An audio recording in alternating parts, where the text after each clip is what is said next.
I never thought I would share this story with anyone. No one besides my therapist knows. Not my parents, not my friends, no one. It began when I was about 10 years old. I was bullied a lot in school. People would often tell me they wished I was gone and that no one would ever be able to love me. I spent a lot of time at home, pretending to be sick. I'd sit around watching cartoons all day. One day, I was flicking through the channels when a man appeared on the screen and completely took me by surprise. He was an older man, an actor, and a comedian. I instantly felt a connection with him. I began to obsess over him. I watched everything he ever started. I bought everything. I researched him extensively online and watched interviews with him. Seeing how nice he was with his fans made me instantly think that he was the only nice person in the entire world. Of course, my parents started to notice all the pictures I had of him, but they didn't think anything of it because after all, I was a preteen and probably just obsessed with my favorite celebrity, right? At 14, I finally switched schools, but it was too late. The words of my old classmates had wounded me, and I began to spiral into a deep state of dark thoughts. My mood would often switch, and I would suffer from so much self-hatred that I started to ruin myself in secret. By then, I had switched my attention to a new celebrity. He was a young, aspiring actor with the most amazing smile and the kindest way to treat everyone around him. He was everything to me, and my obsession for my new crush was worryingly more intense. Sometimes I would prefer to not go out with my new school friends, just so I could go home and be on forums dedicated to him, or watch the same films he was in over and over again. Even though I had recently, for the first time in my life, gotten any real friends, I still felt lonelier than I ever had. My self-hatred was getting worse. It was like a drug that released endorphins and instantly made me forget how sad and lonely I was. Between the years of 15 to 18, I remember very little of what happened in school and the real world. I only remember starting to spur up conversations with my favorite celebrity, thinking he was there with me in the room. He became an escape mechanism for my loneliness, a way to keep my head above water and help me survive. I began daydreaming of becoming his girlfriend, and that thought instantly became an obsessive thing. I started to believe I could actually achieve this, and if I tried hard enough, I would eventually meet him in real life, and he would obviously instantly fall in love with me because we were meant to be. Then one night, I saw my favorite forum blow up. My celebrity had gotten a girlfriend. It was all over the tabloids. My heart broke into a million pieces. Suddenly, all the nasty comments from the bullies came rushing back to me, and I believed it. It would actually be for the best if I was gone. I took the tablets, but my emotional state made me cry so loudly that my mom woke up and heard me. I was rushed to the emergency room and had my stomach pumped and forced to drink coal. After my attempt, I was admitted to the ward, and for the first time in my life, I was diagnosed with borderline personality disorder and depression. I am so lucky that I was able to receive the most intensive care. I was able to join therapy groups along with individual sessions that were specifically aimed towards helping people with my diagnosis. But I didn't get better because I chose to keep a major secret from everyone. For many years to come, I still wouldn't tell any of my doctors, therapists, or psychologists about my celebrity obsession.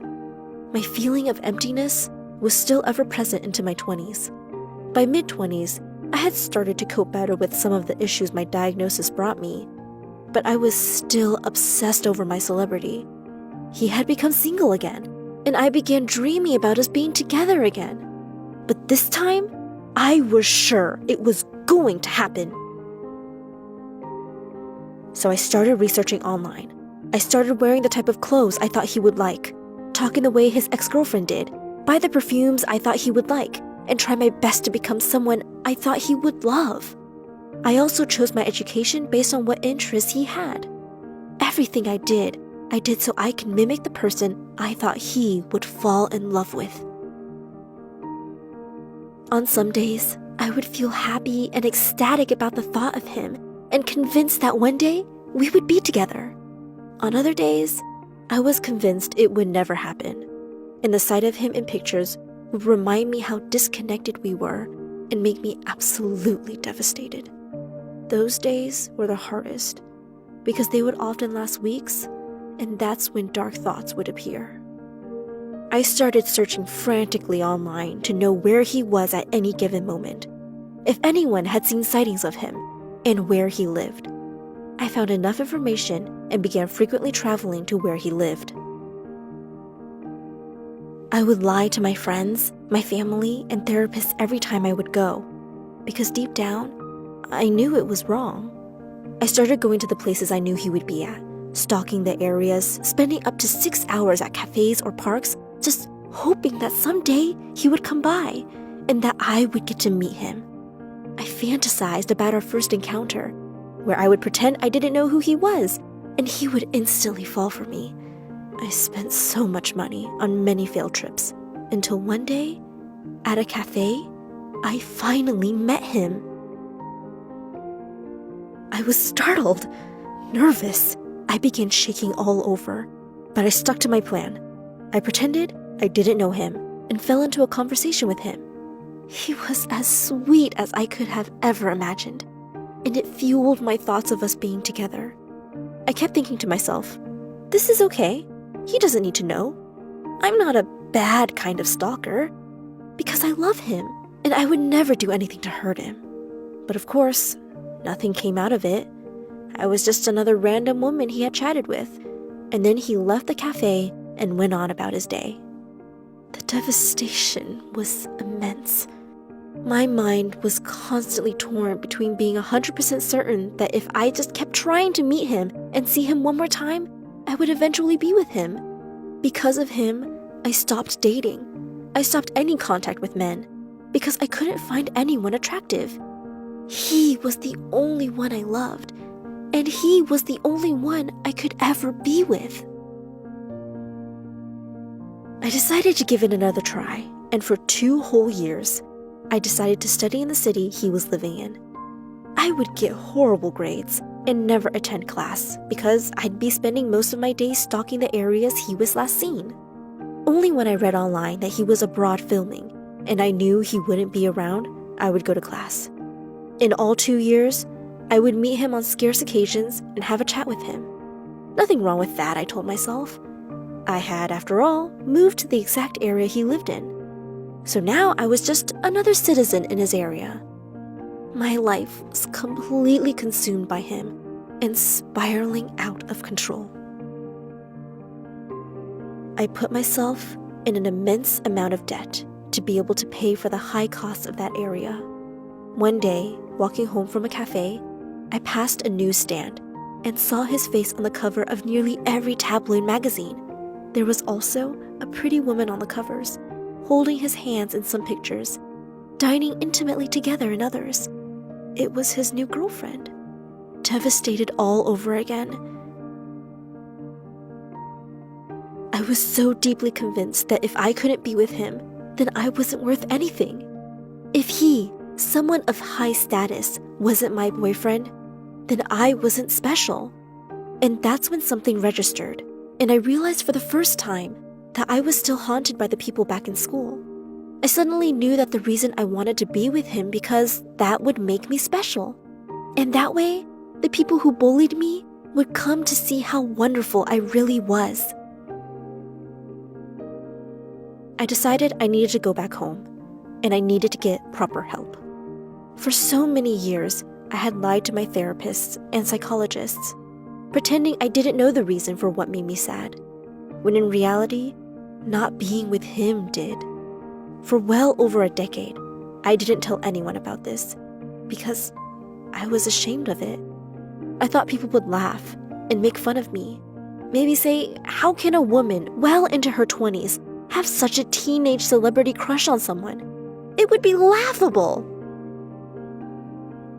Luckily, my therapist didn't laugh.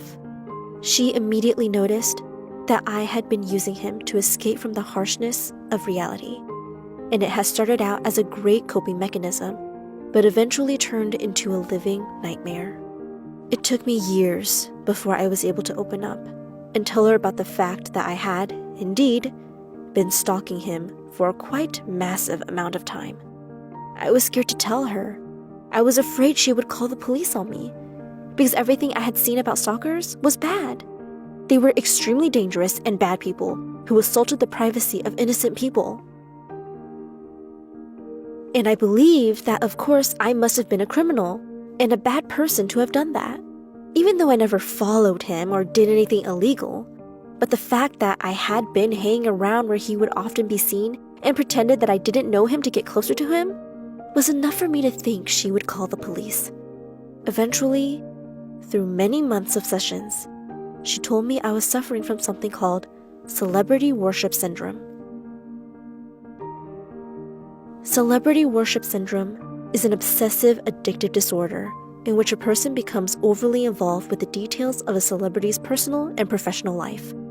But unfortunately, not much is known about it or how to treat it. I think we often dismiss people who might be suffering from this to just having what is typically considered a celeb crush. To this day, well into my 30s, I've been able to manage it to some degree with help from my therapist. I am no longer stalking him, but I have still been unable to find a boyfriend because no one can ever match his standards. I'm taking steps to detach from him completely, and I'm hoping that one day, all this will be behind me.